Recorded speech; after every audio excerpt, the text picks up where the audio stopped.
última escudería que vamos a analizar, por lo menos hasta que cierre la temporada. Está más que claro porque ya hemos pasado por este proceso de ir del último hasta el segundo, que fue con Ferrari, y nos queda la que es el actual líder del Mundial de Pilotos con Kimi Antonelli y líder del Mundial de Constructores. Estamos hablando de Mercedes, que es la escudería que vamos a analizar hoy en un nuevo video de analizando esta media temporada de las escuderías. Luego haremos lo mismo cuando cierre la misma allá por fines de noviembre, en teoría, si es que se cierra en Imola, o principios de diciembre.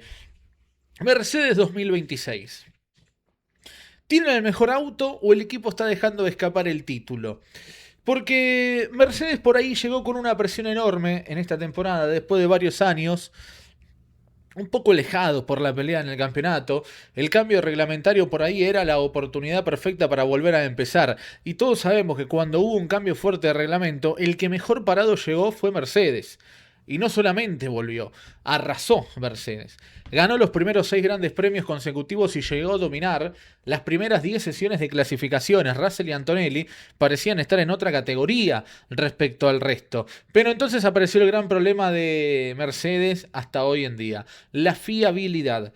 Y mientras Ferrari y McLaren empezaron a acercarse en rendimiento, Mercedes pasó de parecer prácticamente invencible a tener que defender un campeonato que podría haber estado mucho más controlado. Entonces la pregunta que nos vamos a hacer: ¿qué nota merece Mercedes para esta media temporada del 2026? ¿Fue realmente la mejor escudería de la temporada? ¿Y quién está haciendo mejor, Kimi, Antonelli o Russell? Vamos a analizar toda esta situación que está pasando en Mercedes. Primero, es el comienzo perfecto.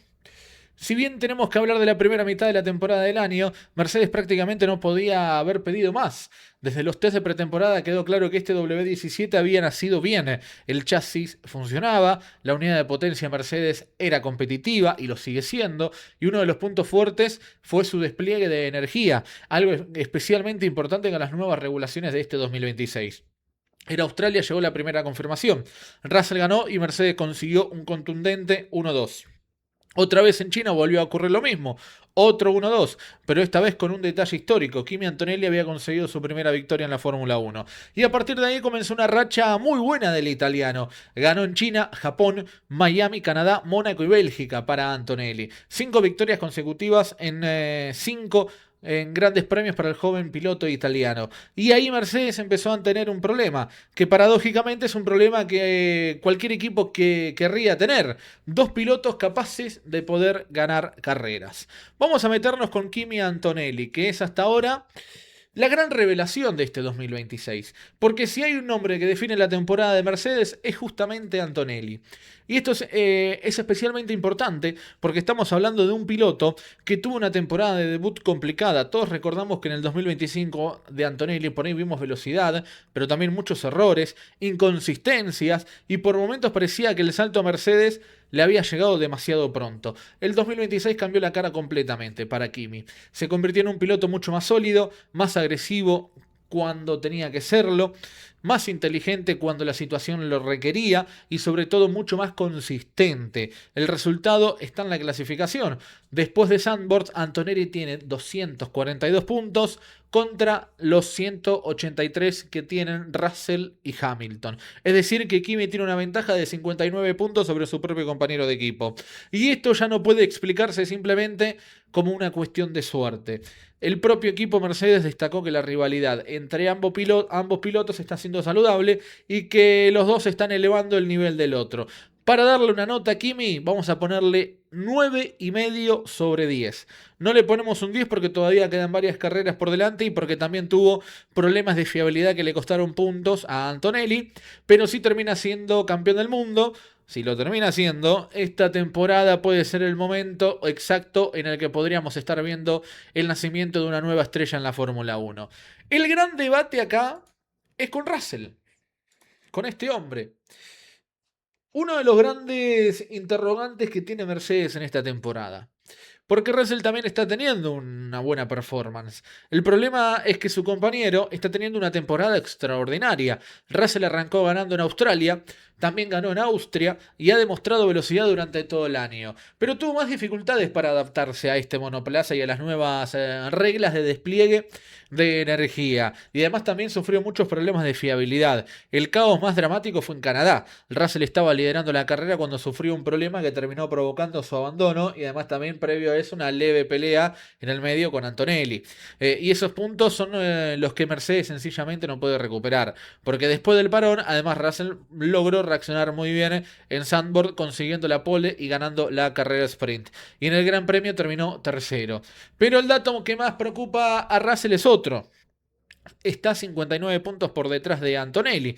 Y en un año en el que parecía que finalmente, y sí, ¿no? Era este o era este, dice Antonelli, iba a tener el equipo alrededor suyo, el joven italiano terminó convirtiéndose en el líder del proyecto. Mi nota para Russell va a ser un 8,5 sobre 10. No porque haya hecho una mala temporada, todo lo contrario. El problema es que su compañero de equipo está haciendo algo realmente excepcional. Vamos a volver con la escudería en sí. ¿Sabías que Mercedes tiene un talón de Aquiles, no? Y se llama fiabilidad. Y llegamos al principal problema que puede llegar a tener Mercedes.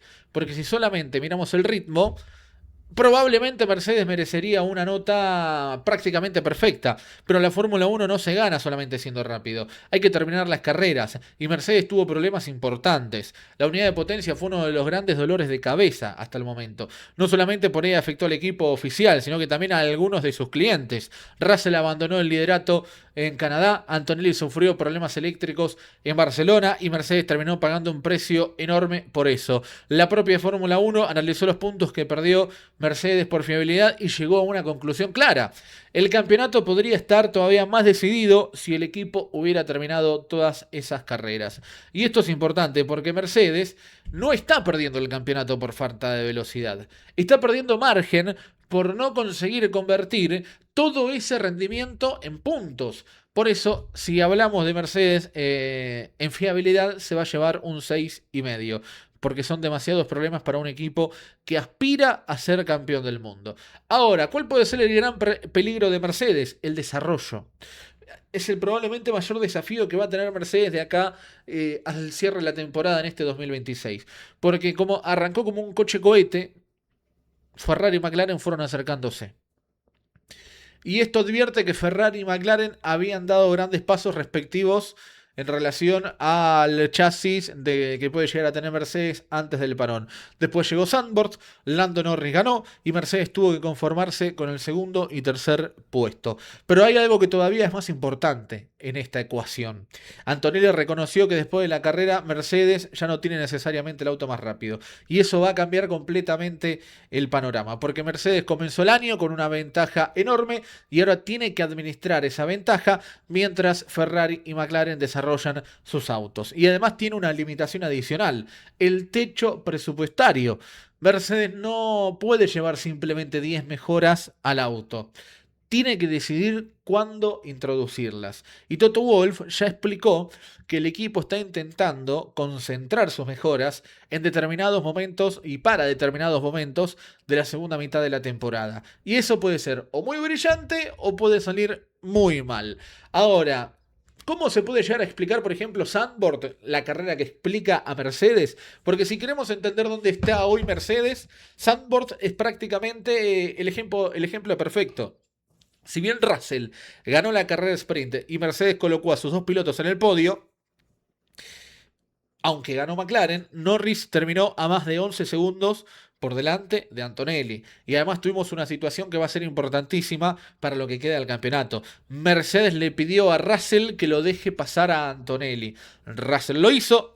Y eso demuestra que el equipo empieza a ser consciente de que el campeonato de pilotos puede convertirse en una prioridad. Y también muestra la relación que hay entre ambos pilotos que todavía, por ahora, ¿no?, se encuentra bajo control. Porque si la diferencia se mantiene y Russell empieza a perder más puntos por órdenes de equipo, la situación se puede llegar a calentar. Ahora, ¿cómo está Mercedes como equipo? Ahora sí, vamos a meternos con la escudería de lo que es Mercedes como equipo. Porque acá podemos separar rendimientos de ejecución en rendimientos.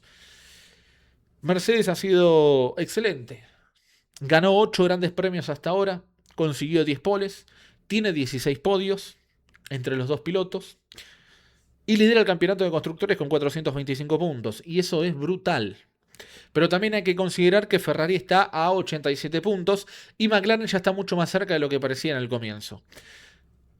Mercedes empezó el año pensando en dominar y ahora está pensando en defender. Y esa transición es el principal desafío de este equipo. Por eso, mi nota para Mercedes va a ser un 9. No le pongo un 10 por tres motivos. Fiabilidad, desarrollo y pérdida de ventaja competitiva para esta escudería. Ahora, ¿quién tiene más posibilidades por ahí de ganar el título mundial de estos dos pilotos? Es la pregunta que más de uno se debe estar haciendo. Antonelli tiene 242 puntos, 183 puntos para Russell, Norris 159 y Hamilton con 183 unidades también. La ventaja hasta ahora de Antonelli parece ser interesante y enorme, pero no es definitiva, porque quedan muchas carreras y lo que vimos en Zandvoort demuestra que McLaren está preparado para pelear. Norris ganó en Hungría, ganó en Zandvoort y McLaren empezó a cerrar esa brecha. Por eso Mercedes tiene que evitar dos errores. Uno es confiarse y el segundo es dividir demasiado los recursos entre sus pilotos. Porque si Antonelli y Russell empiezan a quitarse puntos entre ellos, mientras Norris y Hamilton sigan creciendo, el campeonato puede cambiar rápidamente. Ahora, ¿qué es Mercedes entonces en este 2026? Es el equipo que consiguió hacer exactamente lo que necesitaba después de años de sufrimiento. Volver a ser protagonistas.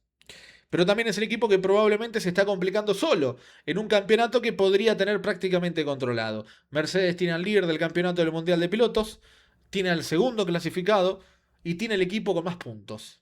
Tiene 8 victorias y 10 poles. Y tiene un auto que todavía es competitivo prácticamente en cualquier circuito. El problema es que Ferrari y McLaren ya están llamando a su puerta. Y cuando un equipo empieza una temporada dominando y termina mirando por el retrovisor, la presión va a cambiar y cambia constantemente y completamente. Porque Mercedes, más allá de que sigue siendo el favorito, ya no tiene ese derecho a equivocarse. Porque si la fiabilidad vuelve a golpear, si las mejoras no funcionan o si McLaren continúa cerrando la brecha, lo que parecía un campeonato cómodo puede convertirse en una batalla hasta la última carrera. Y quizás esa sea la verdadera historia de Mercedes en 2026. No se trata de si tienen el auto para ser campeones. Ya demostraron que lo tienen. La pregunta es si van a ser capaces de no perder el campeonato que ellos mismos pusieron en sus manos.